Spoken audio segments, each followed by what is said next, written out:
that things are going to get better. I'm a Republican. I've always been a Republican. I voted for President Trump. I want to support him. China and others have targeted our farmers.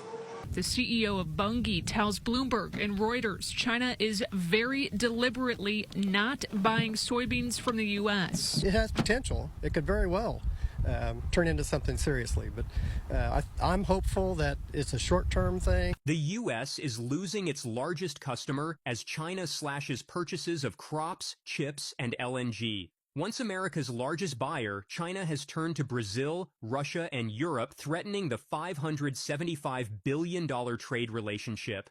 Before we get into the details, make sure to like, comment, and subscribe to our channel for upcoming videos. Mr. President, what I would tell you is this. We built these agricultural markets for decades. Your tariff rhetoric serves to only tear those down and to provide uncertainty to the market. You're going to make it back, and it's going to be made back faster than anybody would know. Hope is not a marketing plan. Hope is not a business plan, and I know you know that. The United States and China account for over 40% of global GDP, making their trade relationship one of the most critical in the world. In 2022, bilateral trade between the two nations hit $690 billion, with China serving as a key buyer of American agricultural goods, semiconductors, and energy resources. But here's the existential problem. China's imports of U.S. goods have been declining steadily since 2018. According to the U.S. Census Bureau, Chinese imports of U.S. products dropped by 17% in 2023 compared to pre-trade war levels. This is devastating for sectors like agriculture, where China once purchased nearly 60% of America's soybean exports. Dr. Chad Bown, a senior fellow at the Peterson Institute for International Economics, warns that this isn't just about trade figures. It's about how deeply interconnected industries are. Losing China as a buyer sends shockwaves through supply chains, employment, and innovation. This economic unraveling can be traced back to the U.S.-China trade war, which began in 2018. The Trump administration imposed tariffs on $360 billion worth of Chinese goods, and Beijing retaliated with tariffs on $110 billion worth of U.S. exports. Agriculture, technology, and energy were among the hardest hit sectors. A report by the National Bureau of Economic Research found that during the trade war's peak, U.S. exports to China fell by nearly 20%.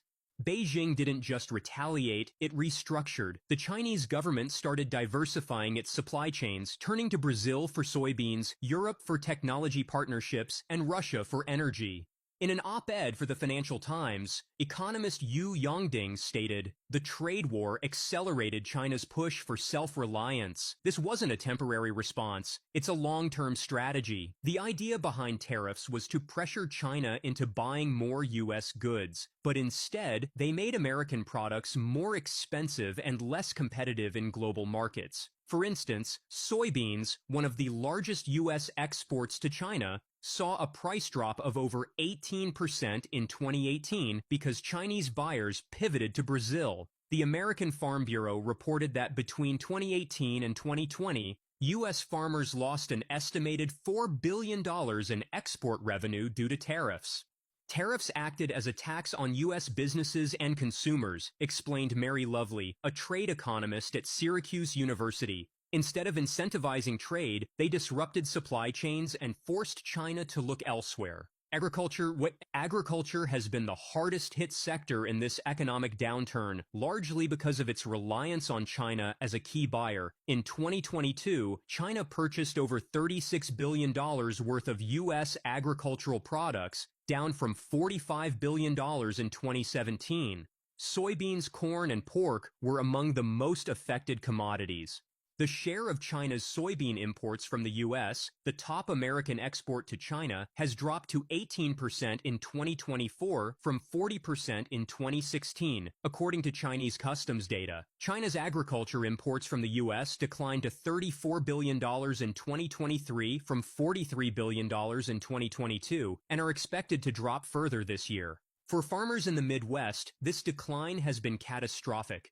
Farm bankruptcies in states like Iowa and Nebraska increased by 23% during the trade war's peak, according to the American Farm Bureau Federation.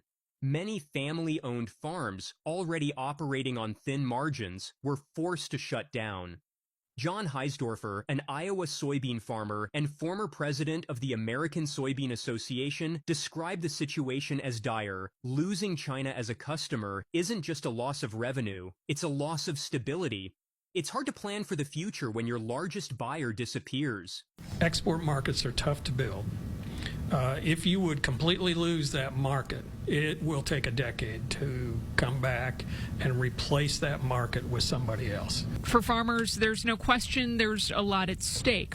Indiana ranks 4th in the country for soybean production. Agriculture in our state is a $31 billion business.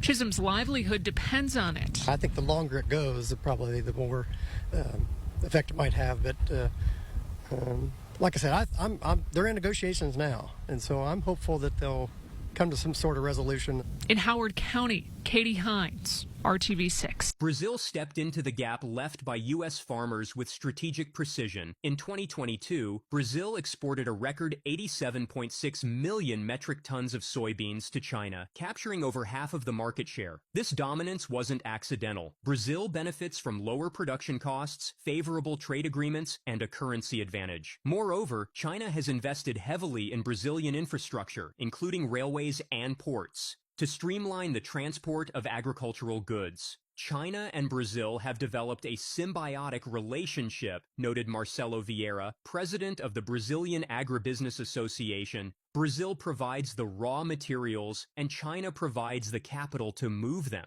De Snagger the economic fallout from reduced agricultural exports goes far beyond the farms. Entire rural communities depend on the success of agriculture, from equipment manufacturers to logistics companies. When farms lose income, so do the businesses that serve them. A University of Illinois study found that every $1 lost in farm income results in a 2.87 reduction in local economic activity. For rural towns in the Midwest, this means fewer jobs, school closures, and declining populations.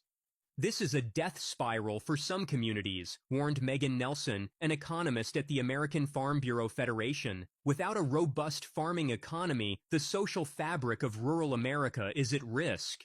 China's efforts to reduce reliance on U.S. farm imports are part of a wider effort to bolster its food security. Here's a timeline of China's key moves. On August 5, 2019, China halted purchases of U.S. agricultural products in retaliation against tariffs imposed by the Trump administration. On January 16, 2020, Trump and China's then Vice Premier Liu He signed a Phase 1 trade agreement where China agreed to raise purchases of American goods by $200 billion over 2 years, including $32 billion in agriculture products.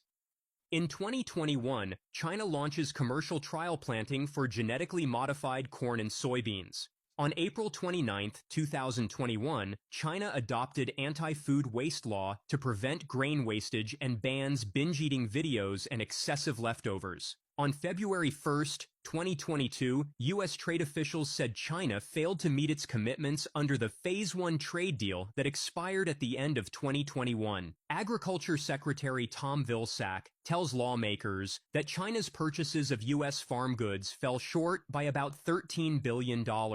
On February 4, 2022, China allowed imports of wheat and barley from all regions of Russia, the world's biggest wheat exporter. On March 7, 2022, President Xi Jinping told political advisors, China must rely on self-reliance and feed itself. If we can't hold our own rice bowls, we will be controlled by others. Food security is a strategic issue. On May 4, 2023, China approved a variety of gene-edited soybeans, its first approval of the technology to boost yields. On December 26, 2023, China issued licenses to a first batch of 26 seed companies to produce and sell genetically modified corn and soybean seeds in certain provinces. On April 9, 2024, China launched a drive to boost grain production by over 50 million metric tons by 2030. China produced a record 695.41 million tons of grain output in 2023. On May 9, 2024, China approved the safety of gene-edited wheat. On May 28, 2024, China allowed imports of 2 varieties of genetically modified corn grown in Argentina, the world's third largest exporter of the animal feed grain. On June 3, 2024, China's first food security law aimed at achieving absolute self-sufficiency in staple grains and food production came into effect. October 25, 2024, China launched a 2024 to 2028 action plan to accelerate the development of smart farming and precision agriculture to raise food output. These moves have put China in a better position to withstand potential future tariffs on Chinese imports, raising the prospect of Chinese retaliation again targeted at U.S. agricultural goods. Semiconductor industry.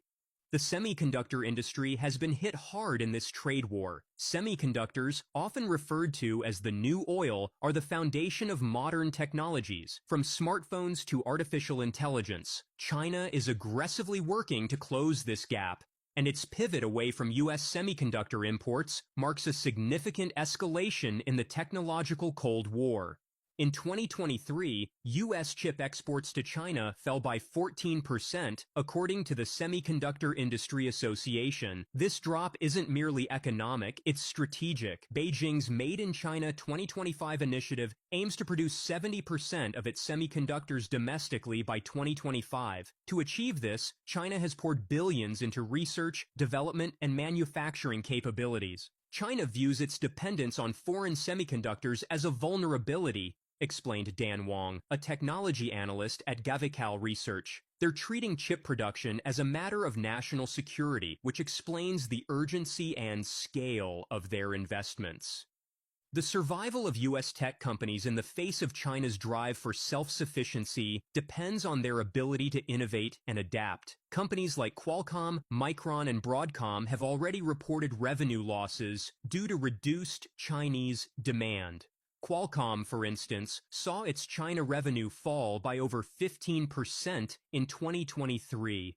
Moreover, U.S. export restrictions on advanced chip technologies designed to curb China's progress have had mixed effects. While they slow China's access to cutting-edge technologies, they also incentivize Beijing to double down on domestic innovation. Scott Kennedy, a senior advisor at the Center for Strategic and International Studies, said, "Export controls are a double-edged sword. They may give U.S. companies a short-term advantage, but they also force China to accelerate its technological independence. To remain competitive, U.S. firms are lobbying for federal support. The CHIPS Act, signed into law in 2022, allocated $53 billion to boost domestic semiconductor manufacturing. While this is a step forward, experts warn that the U.S. must maintain its edge in innovation to stay ahead.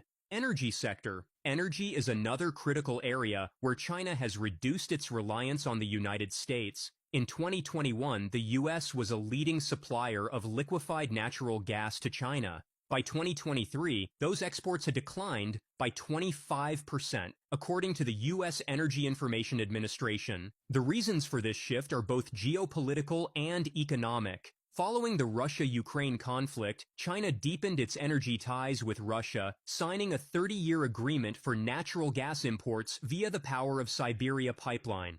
Additionally, China has secured long-term LNG deals with Qatar, including a $60 billion agreement signed in early 2024. Mikhail Herberg, research director of NBR's Energy Security Program, explained, China is strategically diversifying its energy suppliers to reduce geopolitical risks. They want to ensure a stable supply chain while avoiding over-reliance on any one country. For U.S. energy companies, this decline in Chinese demand presents a significant loss. The EIA reported a 22% drop in LNG export revenues in 2023, with ripple effects on the broader energy sector. Global trade realignment. China's diversification strategy is fundamentally altering global trade dynamics.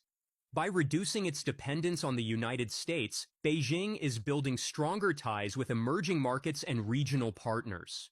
For instance, China's trade with Brazil surpassed $150 billion in 2023. making Brazil its largest trading partner in South America. Jennifer Hillman, a senior fellow at the Council on Foreign Relations, warned, the United States risks being sidelined in global trade if it doesn't adapt. China is positioning itself as the center of a new trade order. Trump's tariff war reaches new heights with a proposed 60% tax on Chinese goods. Millions of American voters loved the promise of punishing China to bring jobs and prosperity back to the U.S. The real question, is America winning, or are everyday Americans the ones paying the price? And, the one thing I want people to remember is that tariffs are ultimately paid for by the consumer, by you and me. We are in a global economy, and, free trade is still, whether you like it or not, is here to stay. And it's ultimately, the best for everyone. Higher costs for U.S. consumers and retaliatory moves from Beijing are just the start. China produces pretty much everything. China is the manufacturing capital of the world, and they produce, toys, furniture, apparel, chemicals, you name it. It all comes from China. So this is across the board. It would increase prices, and again, once they're in, they could stay there. Before we start the video, make sure to like, comment, and subscribe to our channel for more interesting content. I do want to ask you here, what is maybe one piece of misinformation that people out there have about these tariffs and the economic situation overall? Well, tariffs can also hurt U.S. exports. So, for instance, China could retaliate with tariffs on things like soybeans and poultry and wheat, liquid natural gas. So this could actually impact other sectors of the U.S. economy. And, the one thing I want people to remember is that tariffs are ultimately paid for by the consumer, by you and me. We are in a global economy, and, free trade is still, whether you like it or not, is here to stay. And it's ultimately, the best for everyone. Meanwhile, China's push for tech self-sufficiency and potential trade deals with disillusioned U.S. allies could leave America scrambling to stay ahead. Is this a trade war the U.S. is destined to lose? The global stakes couldn't be higher. Subscribe to the channel so you don't miss out on future updates.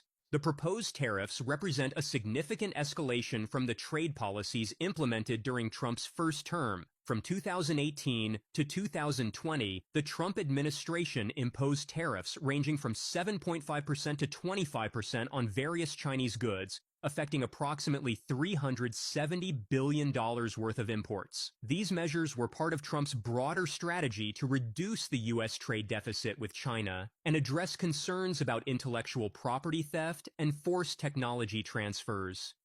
Chen Jiwu, a prominent finance professor at the University of Hong Kong and former Yale University professor, offers insights into the potential consequences of Trump's proposed tariffs. Chen anticipates more volatile U.S.-China economic relations under Trump, but believes this volatility could ultimately prove advantageous for China. Chen told CBS News, I do expect U.S.-China economic relations will be more volatile under Trump, but I think overall this may turn out to be better for China. Chen argues that Trump's tariff threats could force Beijing to prioritize economic growth over military expansion, a shift that may be crucial given China's current economic challenges. Since Trump's first term, China's economic growth has slowed considerably, from approximately 7% to 4.5%. This decline represents a substantial slowdown for the world's second-largest economy and has raised concerns about China's long-term economic prospects. The Chinese economy currently faces several significant hurdles. The country's real estate sector, long a pillar of its economic growth, is experiencing a severe downturn. This has resulted in the phenomenon of ghost cities. Large urban developments standing largely empty due to overbuilding and speculative practices. The property market crash has not only affected developers and investors, but has also impacted local government finances, which rely heavily on land sales for revenue. Another pressing issue is the high youth unemployment rate in China. In September, youth unemployment reached a record high of nearly 19%, raising concerns about the future prospects of China's workforce and the potential for social unrest. This high unemployment rate among young people is particularly troubling for a country that has long relied on its large and relatively cheap labor force as a competitive advantage in the global market. Chen points out that China's recent focus on military expansion has come at the expense of economic growth. He noted, if you count the number of warships, China has by far the highest number of warships than any country, higher than even the U.S.'s naval ships. What industries have grown the most so far this year? Definitely those warfare-related industries have gone up the most, but those consumer-oriented industries have had no growth or negative growth. This imbalance between military spending and economic development could be addressed if Trump's tariffs force China to refocus on its economy. Wang Xiangwei, former editor-in-chief of the South China Morning Post, shares a similar perspective to Chen. He argues that U.S. pressure could benefit China in the long term by pushing it towards necessary economic reforms. Wang explains that China has relied on two primary engines to support its rapid economic growth over the past 4 decades: manufacturing exports and infrastructure spending. Leveraging its large and relatively cheap labor force, China became the world's factory, producing a vast array of goods for global markets. This export-driven model propelled China's economic growth for decades, lifting hundreds of millions out of poverty and transforming the country into an economic powerhouse. However, as labor costs in China have risen significantly with the emergence of a booming middle class, this competitive advantage in manufacturing has begun to erode.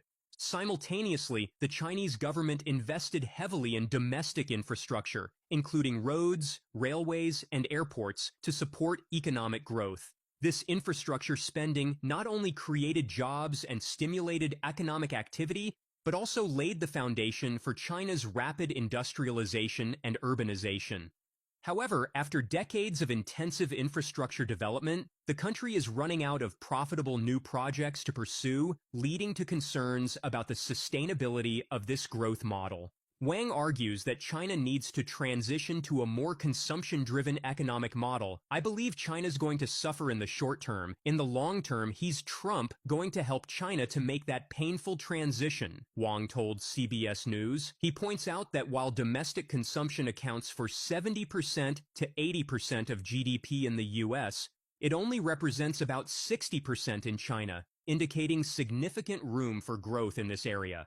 The potential impact of Trump's proposed 60% tariffs on Chinese imports is multifaceted. In the immediate aftermath of tariff implementation, China would likely experience economic difficulties. Chinese exports to the U.S. would become significantly more expensive, potentially leading to a sharp decline in demand. This could result in job losses in export-oriented industries and put pressure on Chinese manufacturers to either absorb the cost of the tariffs or seek alternative markets. These short-term challenges could serve as a catalyst for China to accelerate its transition towards a more balanced, consumption-driven economy. This shift, while potentially painful in the short term, could strengthen China's economic foundation in the long run. To offset the potential loss in export revenues, China might be forced to stimulate domestic consumption more aggressively. Chen views this as potentially the best tool for China to weather the impact of U.S. tariffs. The disparity between U.S. and Chinese domestic consumption, 70 to 80% versus 60% of GDP, respectively, highlights the potential for growth in China's consumer market. If successfully tapped, this could significantly reduce China's dependence on exports and create a more resilient economy. Measures to boost domestic consumption could include tax cuts for consumers, improvements in social safety nets to reduce precautionary savings, and policies to increase wages and household income. While China has previously retaliated against U.S. tariffs with its own import taxes, its options for countering Trump's proposed 60% tariff are limited. This limitation stems primarily from China's dependence on U.S. technology imports, particularly in the semiconductor industry. Chen highlights this dependency. China imports so much computer chips from NVIDIA, Intel, especially Qualcomm. Those products are what China needs, so China cannot produce internally. Imposing retaliatory tariffs on these crucial imports would effectively be self-harmful, potentially slowing China's technological advancement and hindering its ambitions in areas such as artificial intelligence and 5G technology. This technological dependence underscores one of China's key vulnerabilities in the ongoing trade dispute with the United States. China might attempt to shift some of its agricultural imports away from the U.S. to countries like Brazil and Russia. However, this strategy would not fully offset the impact of U.S. tariffs and could potentially lead to higher costs or lower quality for Chinese consumers. Moreover, completely replacing U.S. agricultural imports, particularly for products like soybeans, would be challenging due to the sheer volume of trade and the limited capacity of alternative suppliers. Paradoxically, Trump's protectionist policies could have unintended consequences that benefit China in the global economic arena. The Biden administration has pursued a policy of economic decoupling between the U.S., Western Europe, and China. Trump's aggressive stance towards traditional U.S. allies could potentially reverse this trend. Chen suggests, if Trump makes the EU and NATO member countries upset, that makes it more possible for Germany, for France, or Italy, or even the UK to warm up more with China on the trade front. This potential realignment could provide China with alternative markets and strategic partnerships to offset U.S. pressure. European countries, faced with uncertainty in their relationship with the U.S., might be more inclined to strengthen their economic ties with China. This could include increased trade, investment, and technological cooperation, potentially undermining U.S. efforts to isolate China economically. Faced with restricted access to U.S. technology, China might double down on its efforts to achieve technological self-sufficiency. The Chinese government has already initiated programs like Made in China 2025 and invested heavily in research and development across various high-tech sectors. The additional pressure from U.S. tariffs and technology restrictions could accelerate these efforts, potentially allowing China to emerge as a more formidable competitor in key industries in the long run. While Trump's tariffs are intended to protect American interests, they could significantly impact U.S. consumers. The National Retail Federation has released findings estimating that a 60% blanket tariff on Chinese goods could cost U.S. consumers between $46 billion and $78 billion in annual spending power. This impact would be felt across a broad spectrum of consumer goods, including clothes, toys, household appliances, and travel goods. The potential consequences for American consumers are far-reaching. Higher prices on imported goods could lead to reduced consumer spending, potentially affecting jobs in the retail sector and other consumer-oriented industries. Moreover, the tariffs could contribute to inflationary pressures in the U.S. economy, potentially leading to broader economic challenges and complicating the Federal Reserve's monetary policy decisions. Despite Trump's strong rhetoric, the actual implementation of his proposed tariffs remains uncertain. Some economists speculate that Trump might implement the tariffs gradually to mitigate sudden economic shocks. This could involve starting with lower tariff rates and increasing them over time. Alternatively, Trump may use the threat of tariffs as leverage in negotiations with China rather than immediately imposing them. This approach would be consistent with his self-proclaimed deal-making style and could potentially lead to a new trade agreement between the two countries. The potential negative impacts on U.S. consumers and certain industries could lead to domestic opposition to the tariffs, potentially influencing their implementation. Business groups, particularly those reliant on Chinese imports or with significant operations in China, may lobby against the tariffs or seek exemptions. Additionally, the state of the global economy at the time of Trump's inauguration could affect the timing and extent of tariff implementation. In the end, the trade war between the U.S. and China has become a complex and high-stakes game, with far-reaching implications for the global economy, geopolitics, and the balance of technological power. As the two superpowers continue to fight for position, the outcome remains uncertain, with the potential for both winners and losers on both sides of the Pacific. China canceling its soybean contracts with North Dakota, leaving American farmers scrambling to find new markets. Once a major buyer of American crops, China has cut its imports. Now, the $164 billion U.S. farming industry is losing to Brazil and Argentina. How long can U.S. farmers hold on? Mr. President, what I would tell you is this.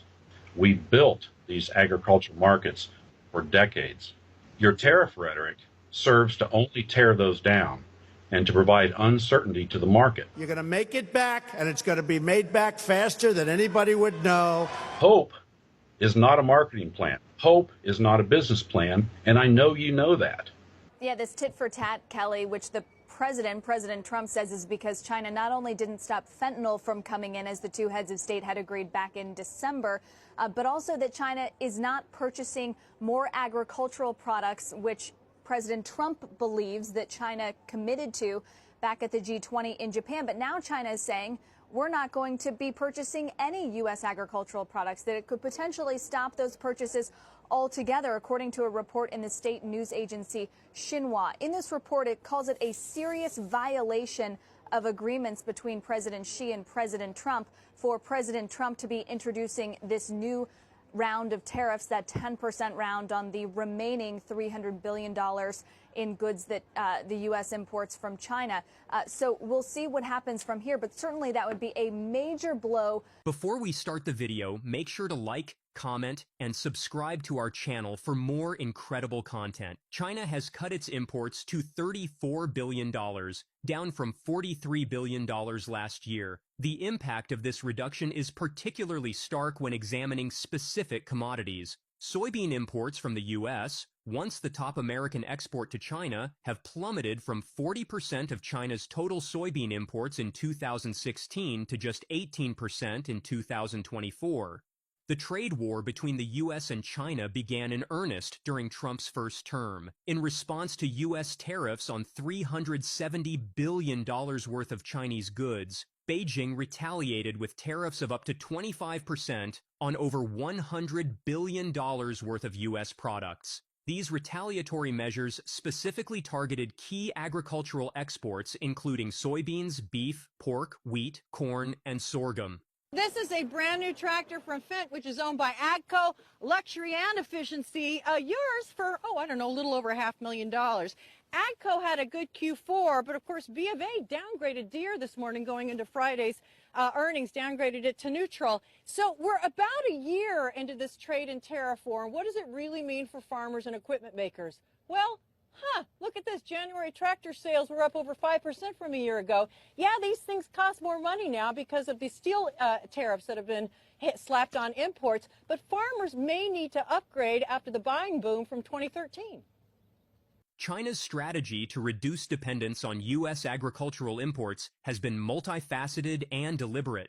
A timeline of key events illustrates this systematic approach.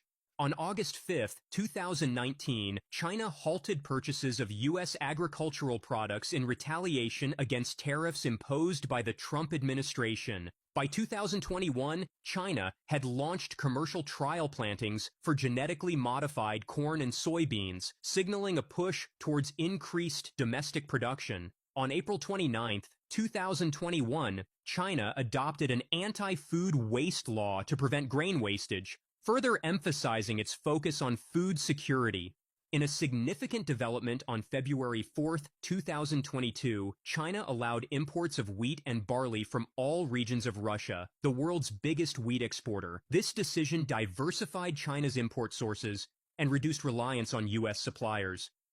On March 7, 2022, President Xi Jinping made a statement to political advisors. China must rely on self-reliance and feed itself. If we can't hold our own rice bowls, we will be controlled by others. Food security is a strategic issue. This declaration underscored China's commitment to agricultural independence. China's efforts to reduce reliance on U.S. imports extended beyond diversification.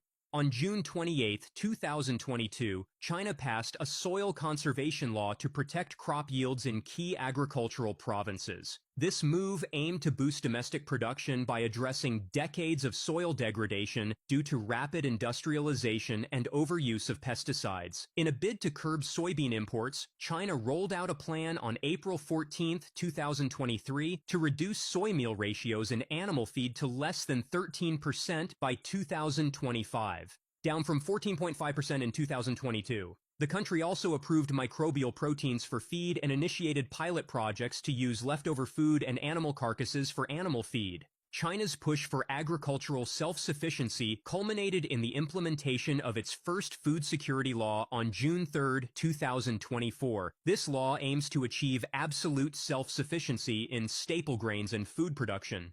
It holds central and provincial governments accountable for incorporating food security into their economic and development plans, including protecting farmland from conversion to other uses. The impact of these policy changes on U.S. agriculture has been profound. The U.S. Department of Agriculture projects a record $42.5 billion agricultural trade deficit in 2025. This deficit represents a dramatic reversal from America's traditional position as a global agricultural leader. The decline in U.S. agricultural exports to China is particularly evident in key commodities. Corn exports to China sank 71% through September 2023, while soybean exports dropped 13%. These declines have hit U.S. farmers hard, with soybean futures trading near four-year lows amid intense competition from Brazil. Brazil has emerged as the primary beneficiary of China's shift away from U.S. agricultural imports. In 2023, just 1 year after Beijing approved purchases from the South American agricultural powerhouse, Brazil overtook the U.S. as China's top corn supplier. Brazil's share of China's soybean imports has grown from 46% in 2016 to 76% in 2024. The economic impact on U.S. farmers and rural communities has been severe. Recent studies by the National Corn Growers Association and the American Soybean Association project annual losses ranging from $3.6 to $5.9 billion in soybean production value and $0.9 to $1.4 billion in corn losses. Soybean prices have dropped $0.6 to $1.0 per bushel, while corn prices fell $0.08 to $0.13 per bushel below baseline levels. Mark Tuttle, a soybean farmer in northern Illinois, voices the growing alarm among U.S. farmers. "We are very concerned. We are not the only soybean producer in the world. South America is producing an awful lot of soybeans. If we were to institute more tariffs, that would be very detrimental to our situation." The agricultural landscape is literally shrinking, with projections showing a reduction of 1.3 to 2.2 million acres in U.S. soybean cultivation. This contraction ripples through rural communities, affecting everything from equipment sales to transportation services. Deere & Company reports decreased demand for tractors and combines, while rural transportation companies face reduced shipping volumes. Despite these challenges, U.S. farmers continue to support Trump, even as his proposed trade policies threaten to exacerbate their economic woes. Trump, who beat Democratic Vice President Kamala Harris in the recent presidential election, has vowed to impose a 60% tariff on Chinese goods and at least a 10% levy on all other imports in his second term. "I will impose whatever tariffs are required, 100%, 200%, 1,000%. They're not going to sell one car into the United States." The concern in Washington is that the electric vehicles and some of the software behind them would be able to collect personal information and perhaps share it with the Chinese government, or at least with the companies that are involved in making those vehicles. It's the kind of rhetoric Beijing has vehemently rejected. 中国将继续坚定维护本国企业的正当合法权益，我们也支持中国企业依法维护自身权益。